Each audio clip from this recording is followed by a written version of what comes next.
Greetings, Sensei Mish here, host of Crucial Corner, chief instructor, handworker martial arts.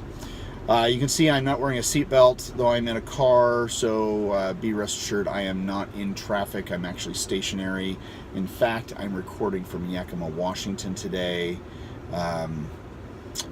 Just some in-between time of checking out of a hotel and waiting for my wife to get out of her conference. So, figured I'd want to talk about tapping.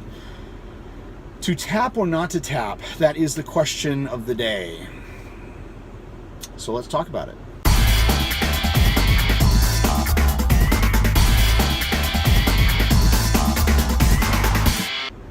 All right, so I was reading, I'm in here in Yakima. My only purpose is basically to hang out, relax, do some reading, catch up on some email. Don't have to worry about construction or my 40-hour-a-week job or the dojo or anything. I'm just relaxing, taking a break. Everybody needs a break every now and then.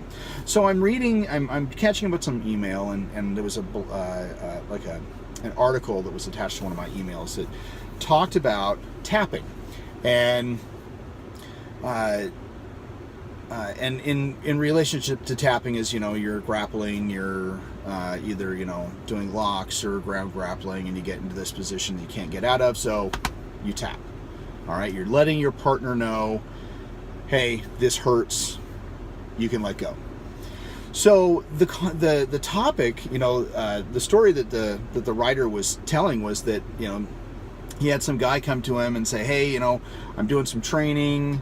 The guys that I'm training with are really good, and can you give me like a technique that how can I get out of this choke or whatever. And the guy's like, well, tap. And the guy's like, well, no, I want a really good technique. And he's like, no, tap.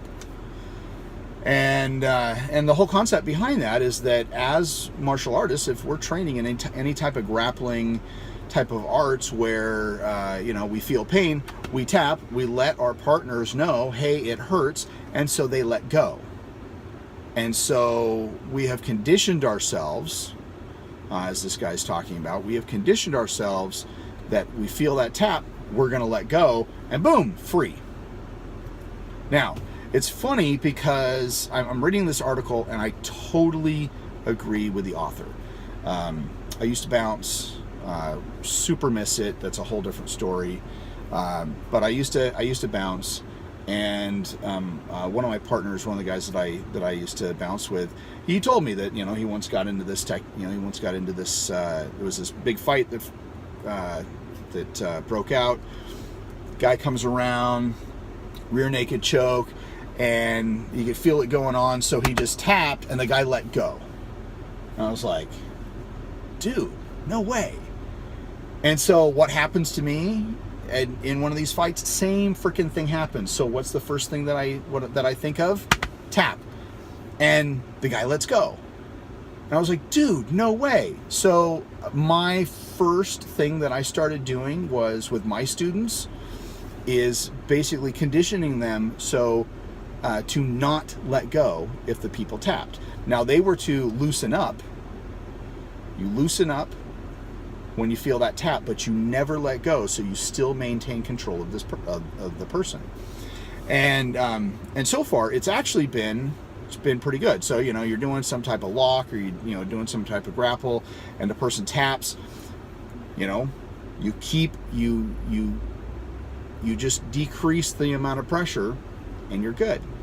Now, one of the things that this writer talked about was that is to not just to remove tapping altogether, and that as a martial artist, or in training, that we should recognize the body, how the body is reacting to the technique that we're doing. So if say somebody's doing a lock and I'm like, that should tell the person that the uke is in pain and that he should loosen up if he so desires.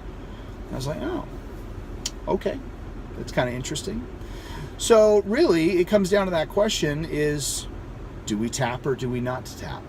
Because if we are conditioning ourselves that if we have to control a subject, whether we're law enforcement or security, or maybe we're defending ourselves or somebody else, and we get the upper hand, and say we're choking the person out, or we're trying to do some control lock and we pin the guy to the ground, if we get that tap, are we conditioning ourselves to let go and maybe put ourselves in a worse situation? So let's think about that. So for me, I've been pretty successful in even when I teach my certification classes, I was like, yeah, if the person taps, don't let go. Decrease on the pressure, but never let go. Still maintain contact, still maintain some type of control. But yeah, so think about it. Maybe take that back to your dojo, play, have fun, be good to your uki, that whole Kyushu quarter thing. But honestly, it's something that I think that we need to think about, because if we are, if we're teaching self-defense, if we're teaching fighting, if we're teaching control, shouldn't we always maintain control?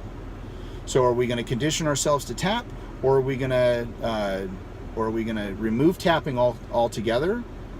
So we pay more attention to the body language that our opponent is giving us. Think about it. All right.